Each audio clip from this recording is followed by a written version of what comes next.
إن الحمد لله نحمده ونستعينه ونستغفره ونؤمن به ونتوكل عليه ونعوذ بالله من شرور أنفسنا ومن سيئات أعمالنا من يهد الله فلا مضل له ومن يضلله فلا هادي له ونشهد أن لا إله إلا الله وحده لا شريك له ونشهد أن سيدنا وسندنا ومولانا محمدا عبده ورسوله أرسله بالحق بشيرا ونذيرا وداعيا إلى الله بإذنه وسراجا وقمرا منيرا أما بعد فأعوذ بالله من الشيطان الرجيم بسم الله الرحمن الرحيم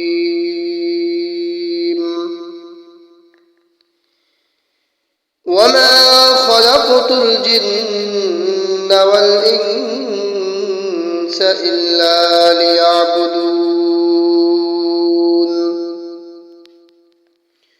وقال تعالى أفحسبتم أنما خلقناكم عبثا وأنكم إلينا لا ترجعون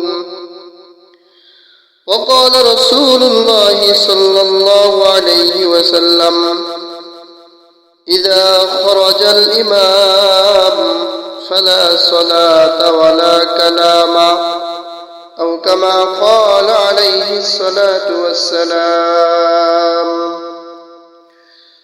الحمد لله আমরা সর্বপ্রথম আল্লাহ পাক রব্বুল আলামিনের দরবারে শুকরিয়া আদায় করি যে আল্লাহ পাক রব্বুল আলামিন আমাদেরকে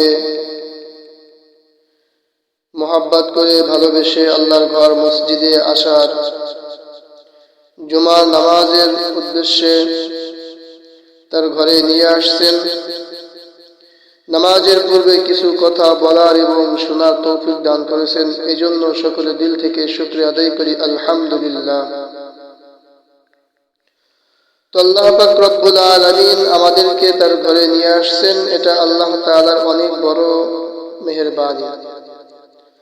আমরা যদি মনে করি যে আমার শক্তি আছে, আমি সুস্থ আছি বিধায় আমি মসজিদে আসতে পেরেছি, যদি এই চিন্তা ভাবনা আমাদের অন্তরে থাকে তাহলে এই চিন্তাটা ভুল হবে। আপনি যদি একটু লক্ষ্য করেন তাহলে দেখতে পারবেন যে আমার চেয়ে আপনার চেয়ে সুস্থ এবং শক্তিশালী মানুষ তারা মসজিদে আসতে পারে নাই, তারা বিভিন্ন কাজে লিপ্ত আছে। আল্লাহ পাক রব্বুল আলামিন তাদের মধ্য থেকে আমাকে আপনাকে বাছাই করছেন, ভালোবাসছেন, মহব্বত করছেন বিদায় আল্লাহ তাআলা আমাকে আপনাকে তার ঘরে নিয়ে আসছেন। আর আল্লাহ পাক রব্বুল আলামিন যখন কোনো বান্দার কল্যাণ কামনা করেন তখন তাকে নেক আমল করার সুযোগ দান করেন। এই জন্য আমরা শুকরিয়া আদায় করব আলহামদুলিল্লাহ। জুমার দিন সপ্তাহের শ্রেষ্ঠ দিন,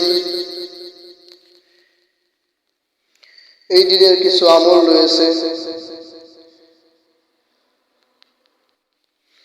তো আমি আপনাদের সামনে কালামুল্লাহ শরীফ থেকে আয়াত তেলাওয়াত করেছি, এই আয়াতকে সামনে রেখে কিছু কথা বলবো ইনশাআল্লাহ। আল্লাহ পাক রব্বুল আলামিন দুনিয়াতে যত মাখলুক সৃষ্টি করেছেন, মানুষ এবং জিন ব্যতীত যত মাখলুক আছে সমস্ত মাখলুককে আল্লাহ তাআলা সৃষ্টি করেছেন মানুষের উপকারের জন্য, মানুষের খেদমতের জন্য। আর মানুষ এবং জিনকে আল্লাহ তাআলা সৃষ্টি করেছেন একমাত্র আল্লাহ তাআলার ইবাদত করার জন্য। তো আল্লাহ পাক রব্বুল আলামিন আমাদেরকে যেই জন্য সৃষ্টি করেছেন আমরা সেটাকে ভুলে গিয়েছি। আমরা শুধু নিজের স্বার্থের জন্যই জীবনটাকে পার করে দিতেছি। আমরা মনে করি যে দুনিয়াতে আসছি, এক সময় ছিলাম না, এখন আছি, আবার এক সময় থাকবো না। মানে দুনিয়াতে আসছি, কামাই করবো, খাবো দাবো, জীবন যাপন কাটাবো, এরপরে হায়াত শেষ হয়ে যাবে, মৃত্যুবরণ করবো, শেষ। আমরা এইভাবে সময়টাকে এইভাবে আমরা মনে করি, কিন্তু আসলে এই জন্যই আল্লাহ পাক রব্বুল আলামিন আমাদেরকে সৃষ্টি করেন নাই। আল্লাহ পাক রব্বুল আলামিন আমাদেরকে সৃষ্টি করেছেন, তার একটা উদ্দেশ্য, সেটা হলো যে আমরা আল্লাহ তাআলার গোলামি করবো, আল্লাহ তাআলার ইবাদত করব।